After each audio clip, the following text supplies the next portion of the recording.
Never heard much about Neptune beyond "it's the far one"? Then this video is for you, because that tiny blue dot at the edge of our solar system is completely breaking the rules of how a distant planet should behave. Neptune sits 4.5 billion kilometres away, in a place where sunlight is weak, the cold is brutal, and everything should be slow and quiet. And yet this planet is roaring with the fastest winds in the entire solar system. It has giant storms bigger than Earth, a strange heat coming from inside, and a moon that orbits the wrong way round.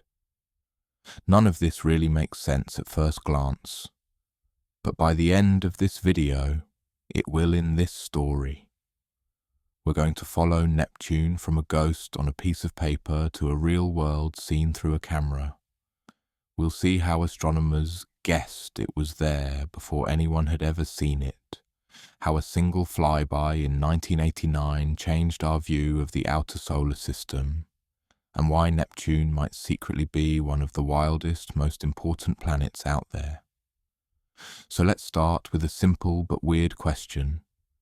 How do you discover a planet you can't see? In the early 1800s, astronomers had a new favourite toy: Uranus. It had only been discovered in 1781, and now people all over Europe were tracking its path across the sky, proud that we'd pushed the borders of the solar system one step farther out. But after a while, something started to bother them. Uranus wasn't where it was supposed to be. The math for its orbit was solid. We knew how gravity worked. We knew how the sun pulled on planets and how planets pulled on each other. And yet, when people carefully measured Uranus year after year, it kept drifting a little bit off from where the equations said it should be. It was like watching a car drive down a straight road, but every now and then it twitched sideways for no reason. So what was going on? Maybe Newton's laws were wrong. Maybe someone had made a mistake with the calculations. Or maybe there was something else out there. Something big enough and far enough away to tug on Uranus from the dark. Two mathematicians decided to take that idea seriously. In France, Urbain Le Verrier sat down and started doing long, painful calculations by hand. In England, John Couch Adams did the same. Both of them tried to answer a crazy question. If an unseen planet is pulling on Uranus, where would that planet have to be? Think about how wild that is. They weren't looking for a bright dot in the sky. They were following tiny errors in numbers. Le Verrier kept at it. He worked through page after page of equations, changing the mass, distance and position of this hidden world, until the math suddenly clicked. When he chose just the right spot for this new planet, Uranus's strange movements finally made sense. So now he had a prediction. There should be a planet in a very specific part of the night sky, near the edge of the constellation Aquarius. All he needed was someone with a good telescope to look there. He sent his numbers to an observatory in Berlin. On the night of 23rd September 1846, Johann Galler and his assistant Heinrich d'Arrest pointed their telescope exactly where the French mathematician had told them to look. They compared what they saw to a star map. Most of the tiny lights in the eyepiece were stars that never moved. But one dot was wrong. It wasn't on the map. And when they checked it again later, it had moved slightly against the background of stars. They had done it. For the first time in history, a planet had been discovered on paper before it was discovered in the sky. That moving dot was Neptune. Already, Neptune was special. It wasn't just another planet. It was proof that our understanding of gravity was strong enough to find a world we couldn't even see. Think about that for a second. A new planet joined the solar system because of a tiny wobble in Uranus and a lot of patience with a pencil. but that was just the beginning. Once Neptune was on the books, astronomers wanted to know what kind of world they had found. At first, all they could see was a small blue disk through blurry telescopes. No details, no clouds, no storms, just a faraway ball of soft blue. So let's zoom out and really place Neptune in space. If you could somehow ride a rocket from Earth straight to Neptune, you'd need to travel about 4.5 billion kilometres. On average, Neptune sits about 30 times farther from the Sun than we do. That distance is so extreme that sunlight out there is around 900 times weaker than it is. Here on Earth, if you walk outside on a bright day, the sun is blinding. On Neptune, the same sun would look like a small, very bright star in a dark, deep blue sky. Because it's so far away, Neptune moves very slowly around the sun. 1 year on, Neptune lasts about 165 Earth years. To put that into perspective, if a baby was born on Neptune the day it was discovered in 1846, that baby would still not have seen a full Neptunian year by the time Voyager 2 flew past in 1989. In fact, Neptune only completed its first full orbit since discovery. In 2011, Neptune is the 4th largest planet by diameter and the 3rd most massive. It's about 4 times wider than Earth and roughly 17 times more massive. We call Neptune, together with Uranus, an ice giant. That doesn't mean it's a giant snowball. It means a lot of its material is made from substances like water, ammonia, and methane that would be ices under the cold temperatures of the outer solar system. From the outside, though, what we see is the atmosphere. Neptune's face is made of gas. Its air is mostly hydrogen and helium, the same basic ingredients as Jupiter and Saturn, but it also has a small amount of methane gas high up in its clouds, and that methane is the reason Neptune is such a deep blue. Methane absorbs red light very well, letting blue light pass through and reflect back to us. So when we look at Neptune, we're basically seeing sunlight that has been filtered by methane, painted in shades of blue. Here's where things get really strange. At Neptune's distance, the sun barely warms the planet.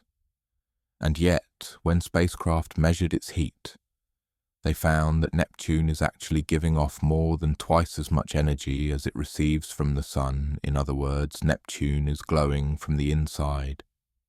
This is one of the big puzzles about the planet. How can something so far away in such a cold part of space be so active and warm inside? One idea is that Neptune is still slowly shrinking under its own gravity.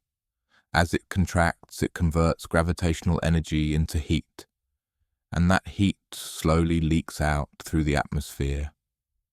Another idea is that deep inside, materials like water and ammonia are under so much pressure that they move around and release heat in complex ways. There may even be layers where carbon gets squeezed into diamond, raining down inside the planet like glittering hail.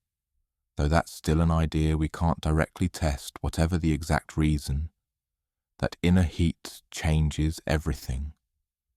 It drives Neptune's weather, and Neptune's weather is wild. When Voyager 2 finally reached Neptune in 1989, it was the first and so far only spacecraft to ever visit the planet. It had already flown past Jupiter, Saturn, and Uranus, so the team at NASA thought they had a decent idea of what to expect. Neptune surprised them. Voyager 2's cameras showed a world covered in soft blue, yes, but with huge dark spots, sharp white clouds, and evidence of enormous storms. One of these was named the Great Dark Spot. It was roughly the size of Earth. Imagine looking down from space and seeing an entire planet like Earth swallowed by a spinning hole of darkness in Neptune's atmosphere. Winds there were measured at up to 2,000 kilometres per hour. That's faster than the speed of sound in air on Earth. In fact, those are the fastest winds recorded on any planet in the solar system. How does Neptune do that? Again, that strange internal heat seems to be the key. While Uranus hardly gives off any extra heat and has a fairly calm-looking atmosphere, Neptune is more like a pressure cooker. Heat rising from inside meets the freezing temperatures of space at the top of the atmosphere. That huge difference in temperature and density helps drive strong winds and massive storms. In pictures, you can also see bright, high clouds racing above the darker blue layers. Some of these clouds are made from frozen methane crystals. They're like thin, icy sheets being stretched by those wild winds. The great dark spot itself didn't last forever. Later, the Hubble Space Telescope checked Neptune and found that the original storm had vanished, while new dark spots had formed in other places. This tells us Neptune's atmosphere is always changing, even if we only get quick, blurry photos of it from far away. Now, let's go deeper, below the clouds. If you could somehow sink through Neptune's atmosphere, there isn't really a clear surface where you could stand. The gas just gets thicker and denser the deeper you go. At some point, the pressure becomes so intense that the gases mix into a hot, slushy fluid made from water, ammonia, and methane. This is Neptune's mantle. Don't picture a rocky shell like inside Earth. Think of a layer that behaves like a super hot ocean, where water and other molecules are compressed into strange states we can't easily recreate in labs here on Earth. Deeper still, we think there's a solid core, probably made of rock and metals, roughly the size of Earth or a bit larger. Around this core, the high pressure and temperature may create exotic forms of water, where the molecules are partly broken apart and able to conduct electricity. This could help power Neptune's magnetic field, which is also weird. It's tilted and shifted rather than neatly lined up with the planet's spin. Put all of this together and you get a picture of a planet that looks calm from a distance, but inside is more like a boiling machine, mixing and churning and sending that energy upward as storms, winds, and changing clouds. So far, we've talked about Neptune itself. But no planet exists alone. It has a family. Neptune's family looks a bit thin at first glance. Its rings are faint and dusty, nothing like the bright, wide rings of Saturn. For a long time, astronomers weren't even sure they were full rings. They thought Neptune might just have arcs, short segments of ring material in certain places. Later observations showed that those arcs are part of complete rings, but the material is clumped together in some areas, which is why those parts look brighter. These rings are made from dark dust and small bits of rock, likely created when comets or small moons were broken apart by Neptune's gravity. They sit close to the planet, forming thin, ghostly halos around the blue disk. Then there are the moons. So far, we've found 14 moons orbiting Neptune. Some are tiny and irregular, more like captured chunks of ice than neat, round worlds. They dance around the planet in tight, fast orbits, but one moon stands out, and if you remember only one name from this video, besides Neptune itself, make it this one: Triton. Triton is bigger than Pluto. It's round, which tells us its gravity has pulled it into a nice, smooth shape over time. But the most shocking thing about Triton isn't its size, it's the way it moves. While most large moons in the solar system orbit their planets in the same direction that the planet spins, Triton goes the wrong way. It orbits Neptune backwards, in what we call a retrograde orbit. This is a big clue that Triton didn't form next to Neptune. Instead, it was almost certainly captured. The most likely story is that Triton was once a dwarf planet in the Kuiper Belt. the icy region beyond Neptune filled with small worlds and comets. At some point long ago, Triton had a close encounter with Neptune. Its path changed, it lost energy, and Neptune's gravity grabbed it. That capture wouldn't have been gentle when Triton was pulled into its new orbit. The huge tidal forces from Neptune flexed and heated its interior. Over time, that heating could have melted ice, moved rock, and changed the moon from the inside out. When Voyager 2 flew past Triton, we got our first and only close look. What it saw was not a dead, frozen rock. It saw a world with a thin atmosphere made mostly of nitrogen. With a surface pressure less than 1% of Earth's, it saw bright polar caps, and a landscape that looked like a mix of frozen plains and strange, bumpy cantaloupe terrain covered in pits. And it saw geysers. These weren't like the hot water geysers in Iceland. They were dark, narrow plumes shooting up from the surface, likely made from nitrogen gas blowing dust and ice particles into the air. Some of these geysers seemed to reach almost 8 kilometres high before the material fell back down, leaving dark streaks across the ground. Geysers mean activity. They mean heat. They mean Triton is, or at least was recently, alive in a geological sense. So here's the picture. We have a captured world orbiting the wrong way around a stormy planet that glows from the inside. The moon's orbit is slowly shrinking as it loses energy to tides. One day, far in the future, Triton will probably come so close to Neptune that it gets ripped apart, feeding the rings and maybe creating a bright new ring system for a while. Neptune and Triton together tell us the outer solar system is not some quiet graveyard. It's a place where gravity plays long, slow games, stealing worlds and reshaping them over billions of years. But for all we know, there's a lot we don't. Here is one of the strangest facts about Neptune. Everything I've just told you from direct, close-up measurements comes from a single spacecraft flyby that lasted a few days in 1989. Voyager 2 didn't go into orbit, it just swept past, grabbed as many images and data as it could, and kept going out of the solar system. Since then, no spacecraft has visited Neptune again. Every picture we've taken since has been from far away, using telescopes like Hubble or the new James Webb Space Telescope. That means there are huge gaps in what we know. We don't have long-term weather records of Neptune like we do for Jupiter.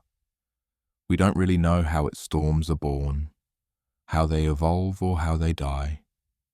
We don't know exactly what's happening deep inside its mantle, where strange forms of water and other materials might exist.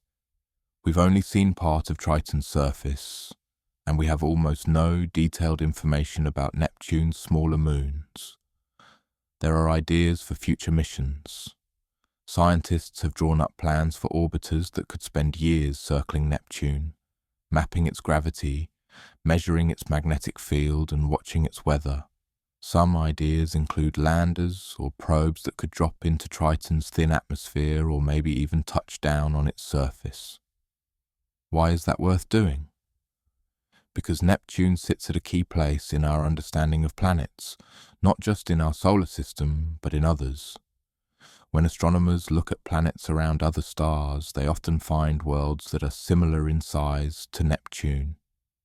Many of the exoplanets we've detected are Neptune-like, or mini-Neptune worlds. But we don't fully understand our own Neptune yet. If we want to know what those distant planets are like, we need to study the one in our own backyard first. Neptune also marks the edge of the region where giant planets dominate, and the beginning of the Kuiper Belt, that vast ring of icy bodies circling the Sun. Studying Neptune and its moons, especially Triton, is like reading the opening chapter of a book about the outer solar system and all the small worlds beyond, let's step back for a moment and think about the journey so far. Neptune started as a problem, a wobble in Uranus's orbit that didn't fit our equations. That problem turned into a prediction. There must be another planet out there, in a very specific place. That prediction turned into discovery when a small moving dot appeared in a telescope in 1846. Since then, that dot has grown into a full, complicated world in our eyes. We've learned that Neptune is not just the far one. It's a dynamic ice giant with a hot interior, violent winds, short-lived but enormous storms, faint rings and a captured moon so unusual it could have been a planet in its own right. And yet, all our detailed knowledge comes from the brief visit of one robotic spacecraft and the sharp eyes of our best telescopes. So the mystery that started Neptune's story is still there, just in a different form. Instead of what is tugging on Uranus, we now have questions like, why is Neptune so hot inside? How exactly do its storms form and fade? What is really going on deep in its mantle? And what secrets is Triton still hiding on the side we haven't mapped yet? For now, Neptune stays what it has always been for us, a small, blue light in the dark, full of promise. But we're better at reading that light now. We can measure its flickers, watch its storms come and go, and see Triton's shadow slip in front of it from billions of kilometres away. Every time we point a new telescope at Neptune, we get a little more information, a little more reason to go back in person. So the next time you see a picture of our solar system with Neptune tiny and blue at the edge, don't just see the last one. See a world that was discovered with maths before eyes, that breaks the rules about how cold worlds should behave, and that holds on to a stolen moon that refuses to just sit there and freeze. Because out there, 4.5 billion kilometres away, in the dark and the cold, Neptune is still roaring with storms we can barely see, waiting for us to pay it a proper visit.